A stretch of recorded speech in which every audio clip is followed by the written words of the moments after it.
یہ بھی اسی طرح کی ایک غلط سٹیٹمنٹ ہے جیسی کہ وزیر اعظم صاحب کی باقی سٹیٹمنٹس ہیں، کیونکہ جو حدیبیہ کا معاملہ ہے وہ براہ راست منسلک ہے ٹیکس اویژن سے، فراڈ سے اور منی لانڈرنگ سے، اور معاملہ یہ ہے کہ 103 ارب روپیہ پاکستان سے باہر بھیجا گیا، 1.3 ارب روپیہ پاکستان سے باہر بھیجا گیا، دو حوالہ کے میستہ خان اور خیستہ خان، دو حوالہ ڈیلرز کے ذریعے، پھر 46 شریف فیملی کے افراد کے نام کے اوپر وہ پیسے واپس لائے گئے، ایمنسٹی اسکیم انٹروڈیوس کرائی گئی، اور حدیبیہ کی جو پیپر ٹریل ہے وہ ایگزیکٹلی وہ تمام اوفینسز جوڑتی ہے جو کہ ملکی خزانے سے متعلق ہیں اور ڈسکوالیفیکیشن کا باعث بنیں گے پرائم منسٹر صاحب کا، اور اس کے علاوہ اسحاق ڈار صاحب وغیرہ کو، باقیوں کو تو جیل کی سزا بھی ہوگی۔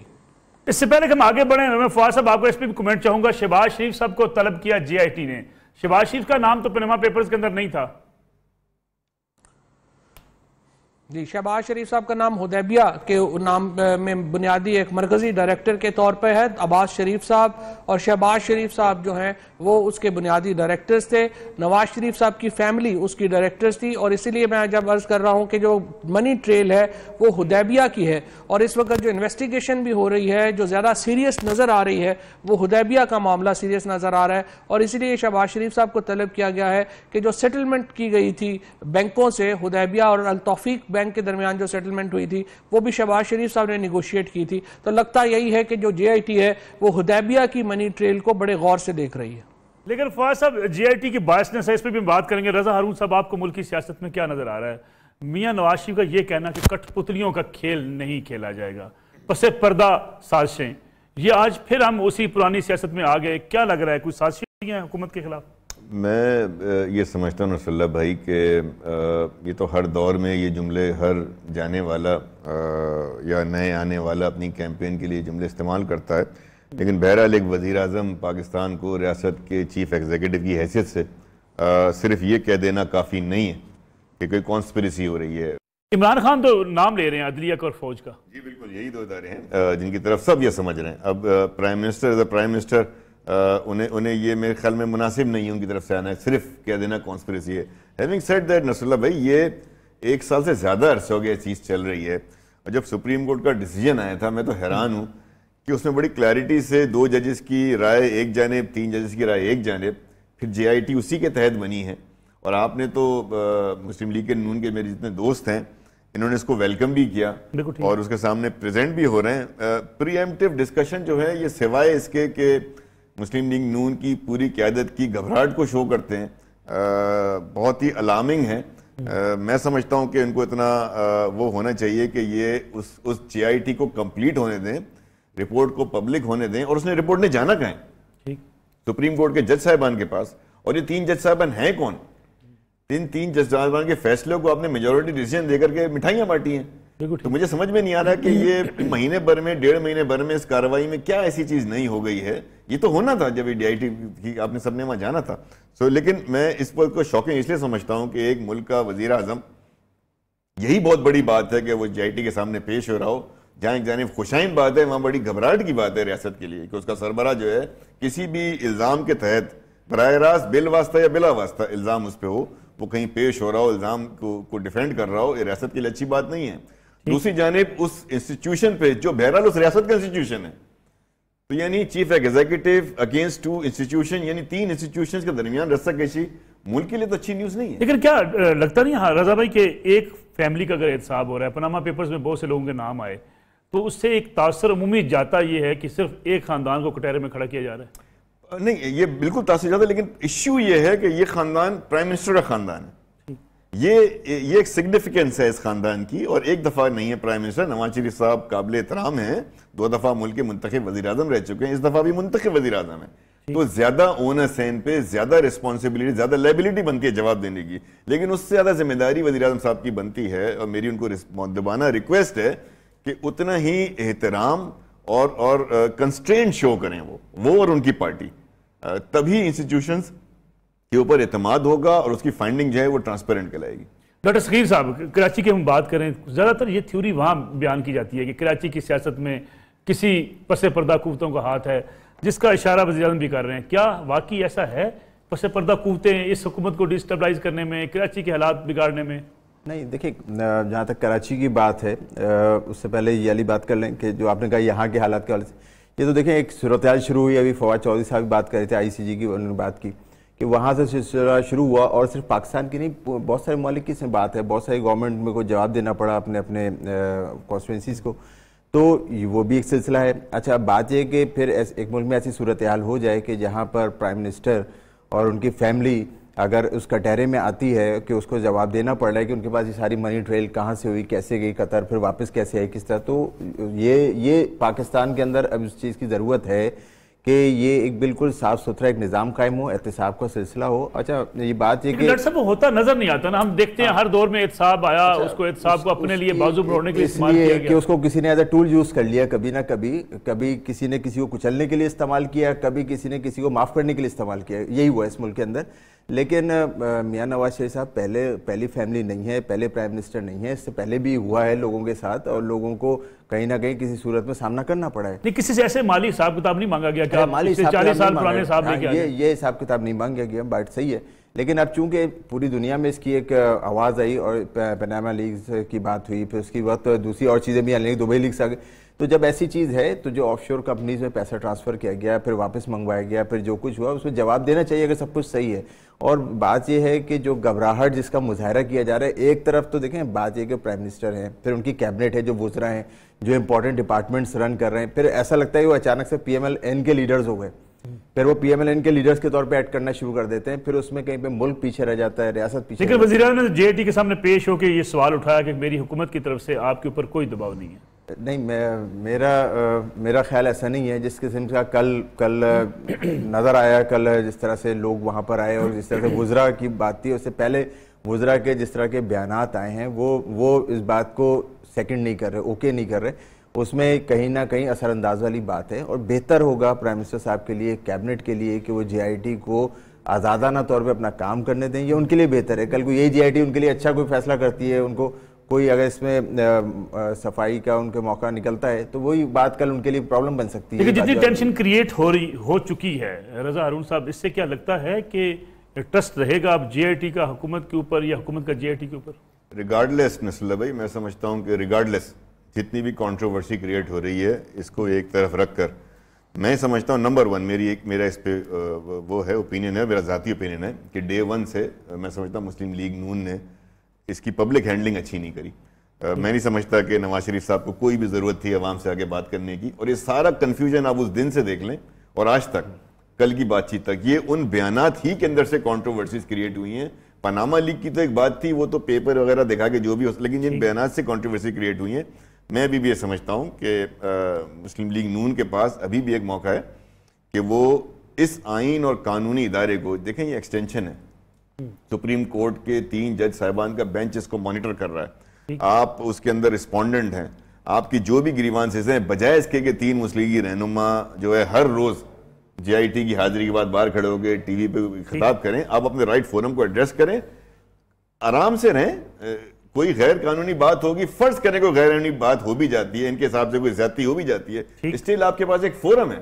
آپ آئینی اور جمہوری جنگ عدالتوں میں لڑیں، آپ اعلیٰ عدلیہ کے سامنے کھڑے ہوئے ہیں، وہیں پہ اپنا مقدمہ آپ وہیں سے جیتیں. ایک بریک کا وقت ہوا، بریک سے واپس آئیں گے تو فواد چودھری صاحب سے یہ بھی پوچھیں گے کہ جو اثاثہ جات بھی جمع کرائے ہیں مختلف سیاسی جماعتوں نے، کیا وہ بھی درست ہیں؟ کیونکہ ہم نے اکثر دیکھا کہ جو سیاسی جماعتیں اپنے اور جو سیاسی رہنما اپنے اثاثہ جات جمع کرواتے ہیں، ان میں بڑا تضاد ہوتا ہے. ان کی اپنی لائف بڑی عالی شان، بڑی لگژری ہوتی ہے، لیکن جو وہ اثاثے شو کرتے ہیں وہ بڑے کم ہوتے ہیں. اس پہ بات کریں گے آفٹر شارٹ بریک. پروگرام ایک بار پھر خوش آمدید. فواد چودھری صاحب، میں اثاثوں کی طرف آگے جانے سے پہلے آپ سے کمنٹ اس پہ ضرور چاہوں گا کہ جو کل وزیر اعظم نے کہا کٹ پتلیاں اور یہ جو پس پردہ قوتیں، کیا آپ کو لگ رہا ہے کہ اس وقت بھی جو ہے وہ میاں نواز شریف کسی سازش کا جو اشارہ دے رہے ہیں؟ کیوں دے رہے ہیں ایسا اشارہ؟ دیکھیں جی، ہمیں تو نہیں پتا کہ کس کی طرف ان کا اشارہ ہے یا اسٹیبلشمنٹ میں کیا جب جنرل راحیل شریف صاحب ریٹائر ہوئے تھے تو جو مریم نواز شریف صاحبہ نے ٹویٹ البتہ کیا تھا، انہوں نے کہا تھا کہ وہ طوفان گزر گیا ہے اور تمام جو موسم ہیں وہ ٹھیک ہو گئے ہیں، اس قسم کا ایک انہوں نے ٹویٹ کیا تھا۔ اس کے بعد اب دوبارہ جنرل قمر باجوہ ہیں جنرل نوید مختار صاحب سے، تو ان کی عزیز داری بھی ہے۔ جو اسٹیبلشمنٹ ہے یا وہ تو یا تو سپریم کورٹ کے پھر ججز ہیں اور یا ظاہر ہے کہ جرنیل ہیں، تیسری تو کوئی اسٹیبلشمنٹ میں کوئی ایسی طاقت ہے نہیں جو اس طرح کی حکومت کے خلاف یا ان کو تکلیف دے سکے۔ تو ان کو چاہیے بتائیں اگر جنرل قمر باجوہ صاحب پی ٹی آئی کے ساتھ ملے ہوئے ہیں، نوید مختار صاحب ملے ہوئے ہیں یا ثاقب نثار صاحب ملے ہوئے ہیں، تاکہ ہمیں بھی پتہ ہو کہ وہ ہمارے ساتھ ملے ہوئے ہیں اور ہم اس کے مطابق جو ہے جو بھی ان کا احترام ہے وہ زیادہ کر سکے۔ ہم تو ابھی تک احترام ان کا عزیزداروں کے طور کے اوپر کر رہے ہیں، ہمیں پتہ نہیں چلا کہ وہ ہمارے ساتھ اگر ہیں تو ہمیں بتا دیں، وزیر اعظم صاحب بتا دیں، تو اس کے مطابق پھر ہم اپنی بھی پالیسی بنا لیں گے اور ہم ان کے بڑے شکر گزار ہوں۔ کیا کیوں رہے ہیں وزیر اعظم کو کیوں کہنا پڑا ہے؟ آپ کو لگتا ہے کہ کوئی صرف یہ سیاسی بات ہو سکتی ہے؟ وزیر اعظم کو اس لیے کہنا پڑا ہے کہ جس طرح میں نے عرض کیا کہ ان کی ہنڈیا بیچ چوراہے پھوٹی ہے، ایک انٹرنیشنل سکیم میں صاف پکڑے گئے ہیں، ان کے پیسوں کا جو کالا دھن ہے وہ سامنے آ گیا ہے اور اب آئیں بائیں شائیں کر رہے ہیں۔ ان کو سمجھ نہیں آ رہی ہے کہ میں نے سٹوری بنانی کیا ہے، ایک دن ایک سٹوری بناتے ہیں، دوسرے دن پلٹن بدل جاتی ہے، دوسری سٹوری سامنے آ جاتی ہے۔ پہلے سپریم کورٹ کے بینچ کے اوپر پورا اعتماد کر رہے تھے، پھر اچانک قطری خط آ گیا، پھر اس کے بعد معاملات جو ہیں وہ خراب ہونے شروع ہو گئے، پھر جے آئی ٹی بنی تو مٹھائیاں بانٹ رہے تھے، جے آئی ٹی کے ناموں پہ کوئی آبجیکشن نہیں کیا، جب جے آئی ٹی نے پروسیڈنگ شروع کی تو پھر آئی بی کو پیچھے لگا دیا، پھر باقی اداروں کو پیچھے لگا دیا ان کو تنگ کرنے کے لیے۔ تو چونکہ جب اب چور پکڑا جاتا ہے اور اس کی چوری سب کو سامنے نظر آ رہی ہوتی ہے اور ہجوم ارد گرد اکٹھا ہوتا ہے تو پھر ایگزیکٹلی ایسی ہی حرکتیں ہوتی ہیں جیسے اس وقت وزیر اعظم صاحب کر رہے ہیں۔ جو صاحب اس میں بھی ذرا کمنٹ کر دیجیے گا، جو اثاثے کل الیکشن کمیشن نے اناؤنس کیے ہیں اس میں کہا جا رہا ہے کہ عمران خان صاحب کے اثاثے تو 1,40,00,00,000 کے ہیں، ان کے پاس گاڑی نہیں ہے، اور جن کے بارے میں کہا جاتا ہے کہ جہانگیر خان ترین صاحب پوری پارٹی کو سپورٹ کرتے ہیں، وہ عمران خان صاحب سے بہت غریب ہیں، ان کے 70 کروڑ روپے کے اثاثے ہیں۔ یہ جو اثاثہ جات سیاستدان دیتے ہیں الیکشن کمیشن آف پاکستان میں، کیا یہ درست ہوتے ہیں؟ دیکھیں پہلی بات تو یہ ہے کہ یہ جو ہمارا قانون ہے، جو فارمز بنے ہوئے ہیں وہی غلط بنے ہوئے ہیں۔ اس میں بہت زیادہ جو اثاثے ہیں یا جو فیسلٹیز ہوتی ہیں وہ کارپوریشنز کی طرف سے ان کو مل رہی ہوتی ہیں۔ مثال کے طور کے اوپر جہانگیر ترین صاحب کا جہاز ہے یا گاڑیاں ہیں وہ ان کی کمپنی کے نام کے اوپر ہیں، کمپنی کے ایسٹس جو ہیں وہ مینشن وہاں پہ ہوتے نہیں ہیں ایسٹس میں۔ اسی طرح سے عمران خان صاحب کی گاڑی جو اگر یوز کر رہے ہیں ہو سکتا ہے وہ ان کے نام پر نہ ہو، ان کے خاندان کے کسی اور نام کے اوپر ہو جسے وہ استعمال کر رہے ہوں۔ جو پراپرٹیز ہیں اس کی قیمت آپ نے خود دینی ہے۔ چوہدری صاحب 4 بکریاں اگر عمران خان صاحب اپنے نام کی شو کر سکتے ہیں تو گاڑی کسی اور نام پہ رکھنے کا جواز کیا ہے؟ ضروری نہیں نا، مثال کے طور کے اوپر ہو سکتا ہے انہوں نے اپنی کسی کمپنی کے نام کے اوپر شو کی ہوئی ہو، ادھر ہو، وہ ایسٹس دینے ضروری نہیں۔ میں صرف آپ سے کہنے کا مقصد میرا یہ ہے کہ جو فارمز ہیں ان کو اس کے ساتھ جو اس کی حیت ہے، جو نوعیت ہے وہ بدلنے کی ضرورت ہے، اس میں جو کمپنی انٹرسٹس ہیں وہ بھی لانے کی ضرورت ہے، تاکہ ایگزیکٹلی مثال کے طور کے اوپر آپ نواز شریف صاحب کے اثاثے دیکھیں گے تو وہ بھی مضحکہ خیز ہیں۔ نواز شریف صاحب کے جو اثاثے ہیں ان میں بھی بہت زیادہ جو ان کی فیملی کے نام ہیں یا ایشوز ہیں وہ شامل نہیں ہیں، اور جو ان کی کمپنیز کے نام ہیں وہ شامل نہیں ہیں۔ جاتی عمرہ کی جو بہت بڑی پراپرٹی ہے آپ کو بھی معلوم ہے، اس کی ٹوٹل قیمت 54 لاکھ روپیہ شو کی گئی ہے، اور اس کو آپ چیلنج بھی نہیں کر سکتے۔ مثلا اگر مالک ہے، اگر وہ سمجھتا ہے کہ میری یہ زمین کی قیمت اتنی ہے تو پھر آپ اس کو کیسے چیلنج کریں گے کہ اتنی ہے، یا زیادہ سے زیادہ آپ ڈی سی ریٹ لے سکتے ہیں۔ تو اس قانون کو، اثاثوں کے قوانین کو ہم دیکھتے ہیں کہ وہ میڈیا میں اور طرح ظاہر ہوتا ہے، اصل قانون جو ہے وہ اور طرح سے۔ ٹھیک ہے، جو جعفر اقبال صاحب بہت شکریہ آپ نے جوائن کیا۔ فواد چودھری صاحب کی آپ نے بات سنی، وہ کہتے ہیں کہ بیچ چوراہے ہنڈیا پھوٹ گئی، اس لیے یہ جو ہے کہانیاں گھڑی جا رہی ہیں۔ اب اگر آپ سازش کی بات کر رہے ہیں، اگر آپ اس وقت کٹ پتلیوں کی بات کر رہے ہیں، یہ یکدم کٹ پتلیاں کہاں سے آ گئیں ویسے؟ بہت شکریہ ملک صاحب۔ فواد چودھری صاحب بہت بڑے قانون دان، بہت بڑے سیاستدان اور بڑا وسیع تجربہ رکھتے ہیں پچھلے 10-15 سالوں میں۔